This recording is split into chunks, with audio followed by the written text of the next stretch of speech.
Hey loves, this is Bottoms Up, Life Unfiltered, and I'm your host, Carrie Hamilton.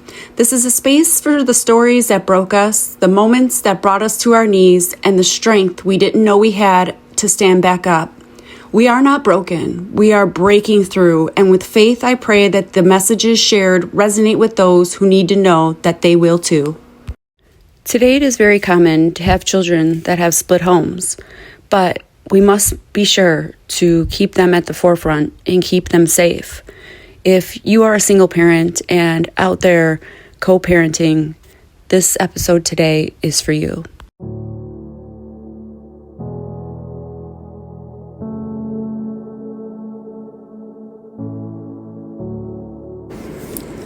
Psalm 127 states, "Children are a gift from the Lord." The reason I bring this up is because I want to share something personal with you that happened to me as a child, and then a situation that occurred with me as an adult with my own children. I also bring this up because it really is true when they say children are our future.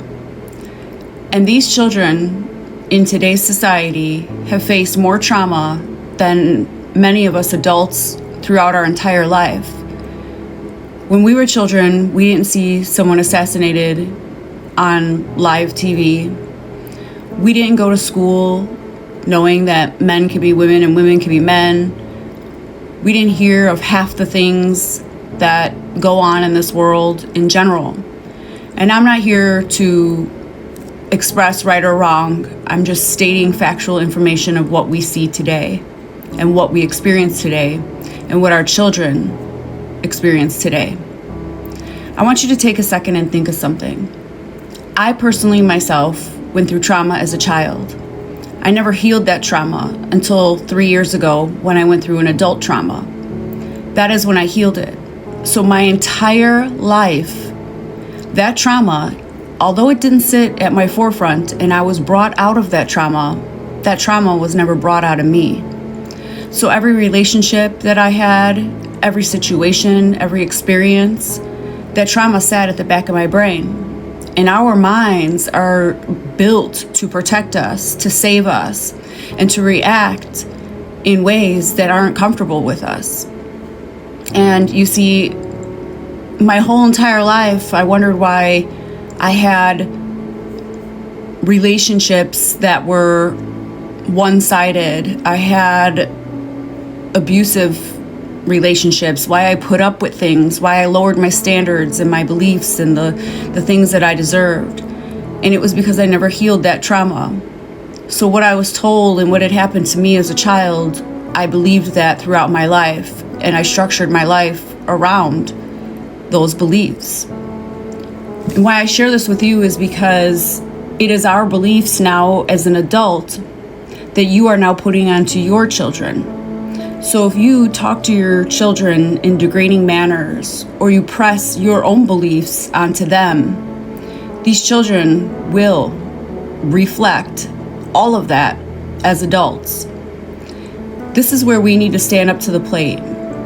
The major situation right now going on is children are naive, and there's a lot of predators out there that feed on that. And in my time, we were taught basically don't take candy from a stranger, don't talk to strangers. But I'm going to tell you something. From being married to a police officer for over a decade, working in a police station myself, it isn't predators that take advantage of our children. It's the people that lay beside us in our bed. It's the people that we trust to watch our children. It's the people that we call family. It's the people that we call close friends. It's the people that we are vulnerable for, or vulnerable with and to, that do these things to our children. It's sure sometimes happens to be a stranger, maybe someone under the influence and sees a random kid and, they take advantage that way. But majority of the predators that are out here and doing the things that they do are people that know our children almost as much as we do. And that's why I want to address these situations that happened to me in my lifetime and share some things with you. Especially nowadays, it is very common to have co-parenting. Many people are getting divorced these days, and it's a lot of step parents, it's a lot of friends, it's a lot of people that are watching your children so that you can work being a single parent. Those people are the ones you really, really, really need to watch out for, because not everyone is who they say they are. And even if you're in the dating world, you'll know that for a fact just of who you date. But now these people are presenting themselves as genuine human beings, and they are nothing but a monster. And I really, really, really cannot emphasize enough how important it is that you pay attention to your children's behaviors more than trying to preach your beliefs. Because this is what's going to tell you what's going on behind the scenes. And I'm going to be the first to tell you, I was abused by a stepfather as a child. That was my childhood trauma. And you may think that you know your children well, and your little Johnny and little Susie are going to tell you everything and they'll say whatever. I'm going to tell you right now, no, they won't. Because they also know you as their protector. And they know that if they open their mouth about what is going on with them behind the scenes, behind your back, that there will be consequences. There will be things that will be addressed. And these predators pray and preach how things will be worse if they say something. And knowing what they face day after day in the secret, behind the scenes places that they do, the things that they do to these children, the children are scared to tell you, because again, they know you as the protector. So please, please, be aware of who you bring by your children. And keep an eye on the behaviors of your children, because that speaks volumes.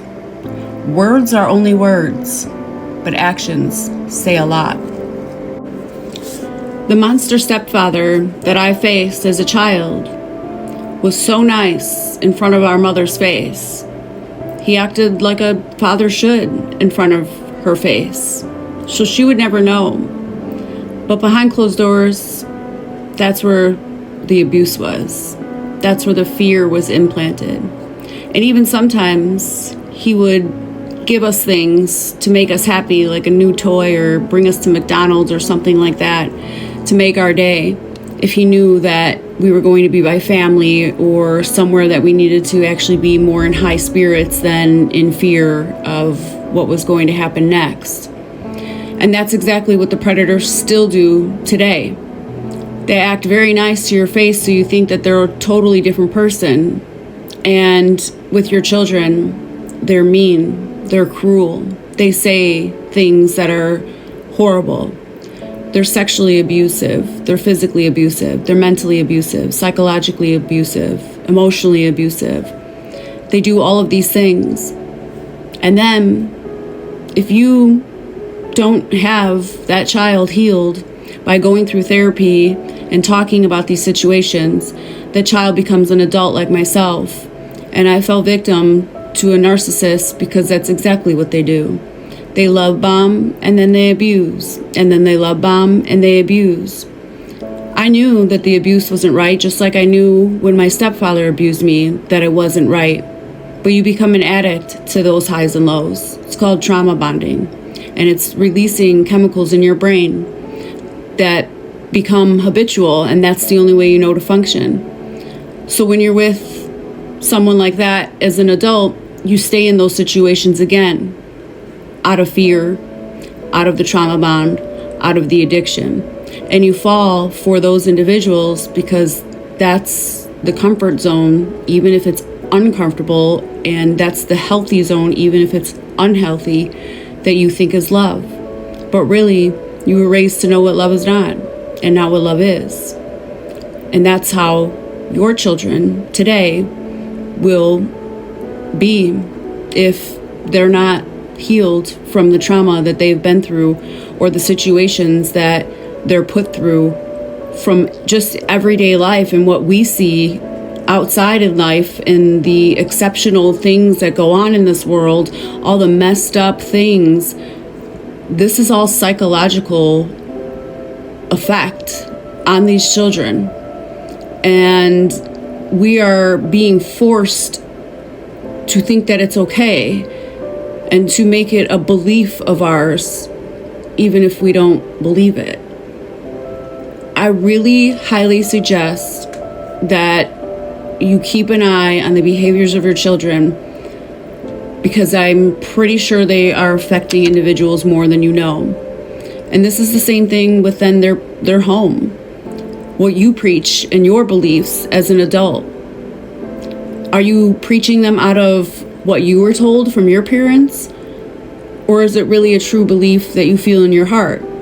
Is it more just a comfort? Is it something that love is not, and not really what love is? Are you just aiding into a generational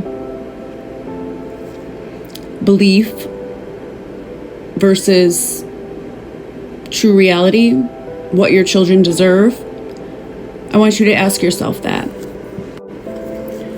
Those who are out there dating, I ask that you please do not bring women or men that you date by your children until it is at the time that you know it is going to be something forever, and that you've been with them so long that you know that they are the person that they are, and there's not some hidden mask that's going to fall off. And I say this because, first and foremost, it's very unhealthy for your children to have a revolving door of a potential stepmom or woman or stepdad or man, whatever it is that you are and that you date, to be in and out of their lives and having these random adults all over the place, and thinking that they're with their father or with their mother, and then next thing you know it's another person, and so forth. It's very unhealthy to have that in your children's lives. Next is because not everybody is who you think they are. As I said, I have never been one to bring any man by my children, and that is because of my past and what I've been through.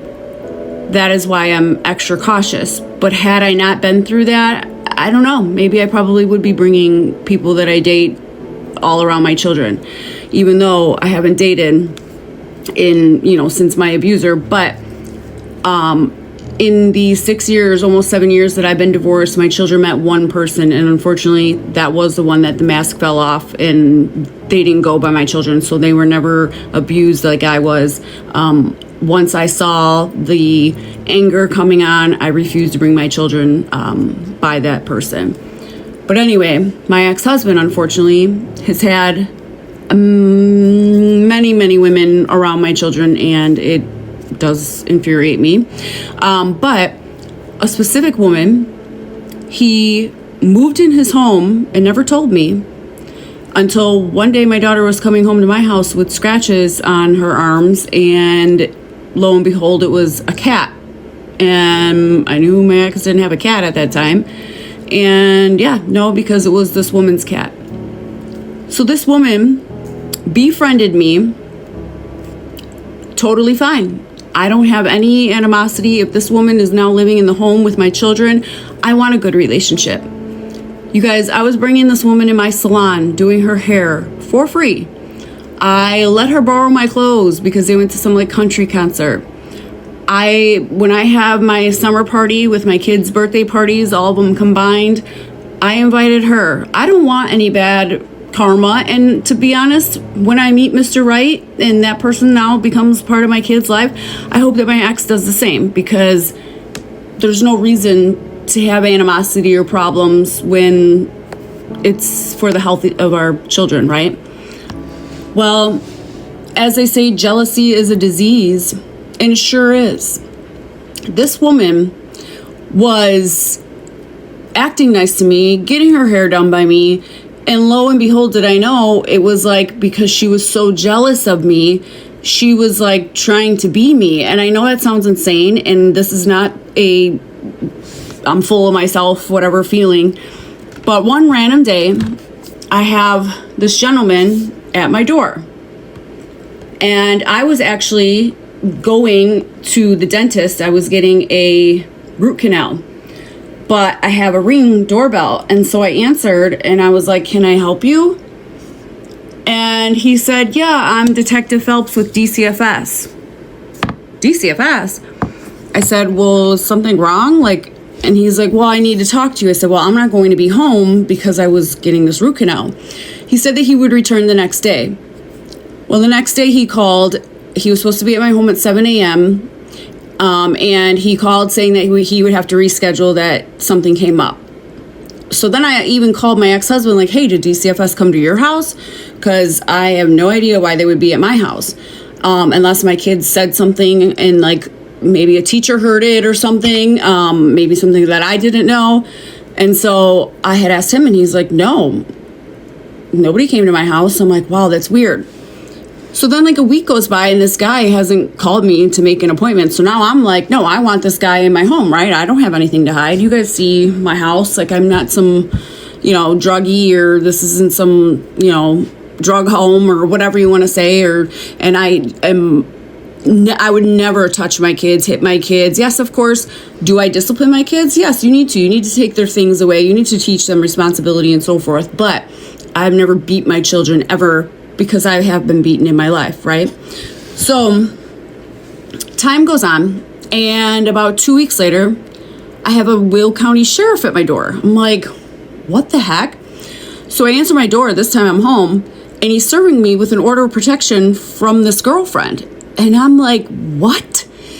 And so I call my ex-husband. I go, "Why is your girlfriend putting a restraining order on me?" He's like, "What? You're kidding. You're joking, right?" Well, now, of course, this was right at the same time that I was escaping my abuser and going through all that narcissistic abuse and all that stuff. So I thought maybe my ex was in on it and he was playing dumb, Mr. Dummy, trying to get my kids away because of this abuser that I was escaping from. So I thought maybe he was doing some secret behind the scenes thing with her and making this fake restraining order or whatever to get my kids away, thinking that I was bringing them by this abuser, and I wasn't. So of course now I'm not being nice to even my ex-husband, which him and I never have animosity. We don't have drama. We get along. We co-parent well. But now I'm mad, right? Because I'm like, this has to do with my kids. Who's putting these fake reports out there? And he was blaming my abuser. I'm like, there's no way, because my abuser at that time was going in court trying to say that I was the one abusing him and blah, blah, blah. So I was like, really? They're looking at me right now. There's no way that he would just go and do this, because he already is having this court case going on. He's not going to add this to it. It looks too suspicious. So I was like, as much as I would love to blame him, because that would be easy, I just knew in my heart and intuition that there's no way it wasn't him, right? Now, when they say a mother's intuition tells all, it's true. You guys, every single mother once shared the same heartbeat with their child. When their child was in that womb with that mother, that heartbeat, it's like a twin. You know how they say when you separate the twins, they want to sleep with each other and so forth? You basically are like a twin with your own child. So any child can walk into a room and sense their mother's emotions. This is why I emphasize to people that are in marriages that are hostile or very toxic, and they say, I'm staying for the kids. I always tell them, please don't do that, because your kids don't even have to ask their mother what's wrong or whatever. They can just sense wow, mom's mad, mom's sad, mom's whatever. And then adding that toxicity, again, you're teaching your kids what love is not and not what love is. But anyway, so now this sheriff is giving me this restraining order. I call my ex, he knows nothing about it. They do this 3-week emergency order, and then you go in 3 weeks to court. So my ex calls me the day before court, and he's like, there's no way she's going to show up. Like, this is all fake. Like, clearly she's dumb. Like, she put, like, that I said I was going to kill her in a text message. But yet, I'm like, she's an idiot because she said it was, like, let's just make up a day, the 17th of March. And here I had her March 31st in my salon chair. So, like, everything that she said in there, I had something to show her, either texting me, being a nice guy, in my salon chair, so forth. So now I know there's something being set up. Well, again, from my past, I started paying attention to my children's behavior. The school started contacting us, telling us that their grades are getting bad and like they're missing assignments. And then my daughter, she was very on edge. I would tell her to brush her teeth and she'd be like, I'm coming. And I'd be like, oh my God. I remember actually calling my mom because my daughter was only like 8, I want to say 7 or 8.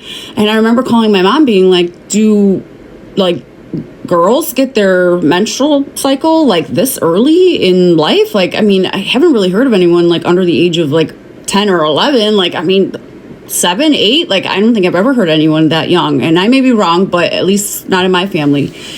And my mom's like, that's no. So that's when I really knew something was up. So now I have my Inspector Gadget hat on, right? Well, it was no more than a week later, I get a call from the school, and my daughter had fainted in school. Whoa. So we end up in the ER, and next thing you know, we have to see her pediatrician, we have to see a cardiologist, we have to see, all these tests, all these things, because, I thought maybe diabetes runs in my family, runs in my ex's family, so I thought maybe that was it. All that checked out fine. Something told me I need to get my kids in counseling because the school counselor is who I told about my abuse, because I wouldn't tell my mom because I knew that if I did, I would get, worse than what I was getting. So right away, I put my kids in counseling. Sure as shit. The counselor even gave me a letter. This girlfriend was abusing my children. And what she was trying to do was, knowing that she put a fake DCFS report, she wanted to try and get a restraining order on me as well, because in case, even though she did it anonymously, quote unquote, which I'll show you, her name was on there and they told on her basically because they were so mad of the things that she put in there, and they were like, here, this is who did it. So I have her name and everything on this report. But because she did this DCFS report and wanted this, restraining order and everything, it was like she was so jealous of my ex-husband and I having a good co-parenting relationship with no drama, no craziness, that she had to cause this craziness to like break us apart and to cause commotion. And then knowing that she put this fake DCFS report on here, she wanted to try and put a restraining order on me so that when I did find out, I didn't come after her or, whatever.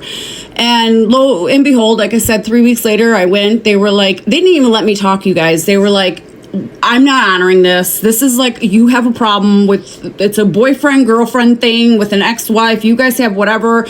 This is not a civil matter. Like, you guys need to figure out your differences, blah, blah, blah. Like, they didn't even let me talk. They were like, I'm not honoring this. And she's so wacky. She was like, well, you're going to be in trouble because she's going to murder me. And like, the judge knew at this point that she was a clown. And the judge was like, well, murder's not in my courtroom, so you won't see me, so clearly he was like laughing at her in her face. But so where I'm going with this is that when my kids went in counseling, she wasn't touching them, hitting them. So of course there was no physical marks that I would see or be able to see, but she was doing things like taking this doll and taking my daughter's lunch out of her book bag and putting this doll in there, or not lunch, I'm sorry. She was taking my daughter's at-home folder out of her book bag and putting that doll in there. So when my daughter had to go and put her lunch in there in the morning, this doll was in there to scare her.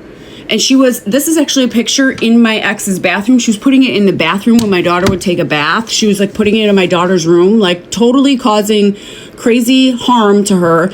My daughter and son both opened up saying that she would scream in their faces and call them swear word names, but just all around emotional, psychological type abuse. And all while, again, when my ex would be working, he trusted her with watching them on his time. Again, acting like this great mom. I mean, she even said to me, which now when I hear this phrase, I want to like slice whoever says it. Not really, but she was like, it takes a village to take care of kids. And like, now I'm just like, when I hear that, I cringe. Like, I'm just like, oh, because I think of her.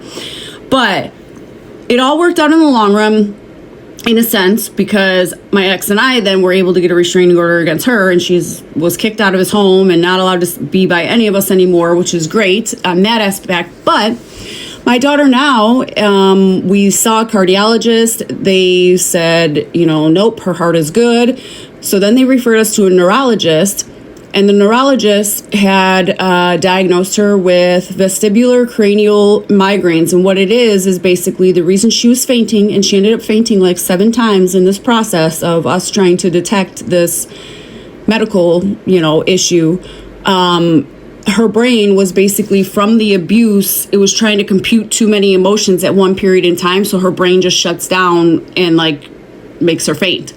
So now she has to be on medication. She still is under, till this day, and this was about 3 years ago, she's still under neurological care, and still takes medicine every single day for her brain to help her like compute different emotions.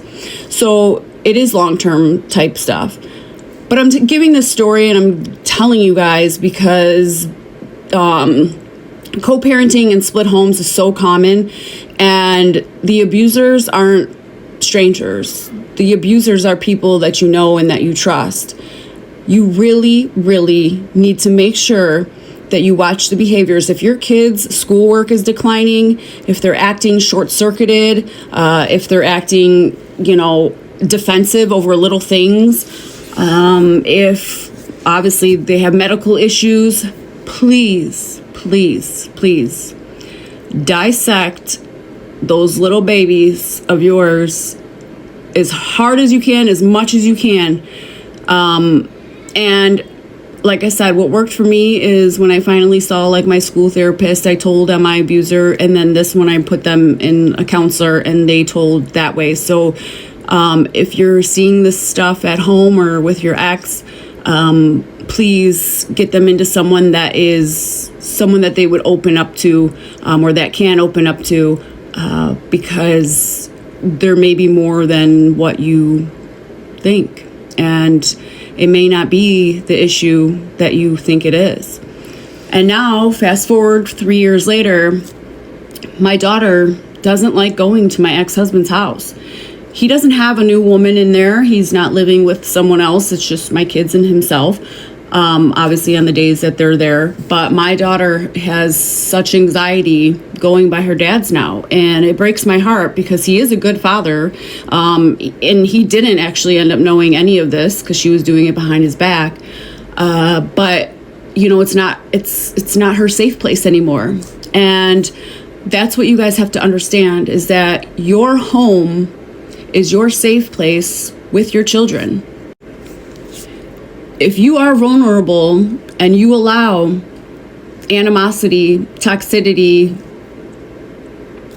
bad guys, monsters, if you allow them in your home, even if you don't understand or know that they are who they are, your kids will still put that accountability on you because they're trusting you as their parent on who can be in that household and, who can be in that home. And like I said, our home is our safe space, and we don't allow people in here unless it's someone that we trust and, we are okay with them being here. Now, I'm not talking about like some huge family party. Like, of course, if your uncle's over and he ends up being someone and it's like a huge, entirely massive party, that's kind of different. But obviously, if this uncle is someone that watches them every day and they're acting weird, and now that uncle has alone time where it's not like a big, huge family party, that he obviously isn't going to do stuff where multiple people and eyes are all around. that's when you want to make sure that they're not alone and that you have the right people in your home that are under the care with your children, and alone, in alone, closed areas with your kids. And thankfully, with this DCFS stuff too that this woman had done, the school actually got involved, the social worker with the DCFS caseworker, and they did extensive, I say interrogations, that's what I call it, because it really is like interrogating them. With these children. And I mean, even the principal detected it, her coming to the school and stuff like that. So I guess even the principal was like, oh, we were on it already.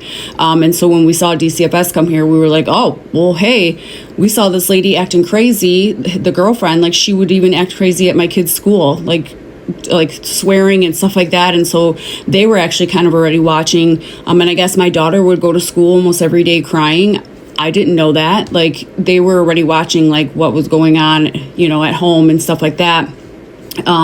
So I actually ended up giving the principal a honorable reward too at a district meeting, because he helped open my eyes. I mean, he called me and he was like, listen, I saw this lady too, acting crazy. And so, and this was before, obviously, the DCFS came back to my home to clear my home out and stuff like that. But you guys, DCFS came here with literally their guns drawn, because she said that I was abusive to police officers. I was married to one for 10 years. Are you kidding me? You think he wouldn't have turned me in? But, and my sister said, oh, your house is the Taj Mahal. They're not going to find anything. And I was like, it's not about them finding anything. I know what the truth is. The truth is the truth. But you guys, they came in here, guns drawn. That's not something that happens every day in my home. They had to take pictures of my kids and my dresser, closets, my food pantry, my refrigerator, because she was saying I'm not feeding my kids, I'm not bathing my kids. My kids are spoiled rotten. Okay, they have more than they really should, and it's almost a sin for the stuff that they have that we could probably help other children out. And I mean, we give to Goodwill and stuff. But anyway, but yeah, so, and because she said I was a drug addict, I had to sit at my kitchen table with this DCFS person and my children, and I had to do this surprise drug test. And it was this long cotton thing that had to sit on the side of my mouth, and there was a vial that had everything. I mean, from meth, heroin, cocaine, marijuana, things I've never even heard of, a drip or something like that. I mean, stuff that I've never even heard of, half of these things. And I mean, and they were interrogating me. They're if any of this is positive, your kids are gone now, today. They were not nice in the beginning until they obviously started seeing the true colors. But they take that stuff seriously. It's not you can just say that about somebody's home and they're gonna just bypass it. No, they came in here I was a hardcore drug addict, abusive to law enforcement, psychopath, horrible mom, and did this stuff in front of my children. That's traumatic. That's horrible. It takes a special person to do bad things to children. Let's just put it that way. And you know what I mean by special. But anyway, yes, please, if you are in a home that your children are in separate homes with parents and you guys have step parents and dating and all of that, please do not bring all the people that you date to your children. Make sure you take the time to know they are exactly who they are. Please make sure you ask questions, check out the behaviors, all of that, because our children are our gifts. And there is no handbook to parenting. I know that for myself, I knew that I had to keep them fed and keep them alive, keep them, healthy. But in the end, I will say that I know God gave me children because realistically, they're the ones that keep us alive. And so I hold them now at the highest treasure of anything that I own or anything close to me in my life. My kids are my life. They're the reason that I breathe every single day. And I will never, ever allow anyone that close to my children ever again. And that goes for my ex's household too. Sure, I may not be there, I may not live there, I may not be, one to tell him how to live his life, but it's not going to be easy with women anymore, especially moving in. You betcha I'm going to make sure that I have a blood sample. No, I'm kidding with that, but do your homework, please, because these children are our future too. And if they grow up like that and thinking that that's normal and that's the habitual life they live, we all are going to live it someday, because those people one day become adults and they're going to think it's normal to act that way and to be that way with others. Much love.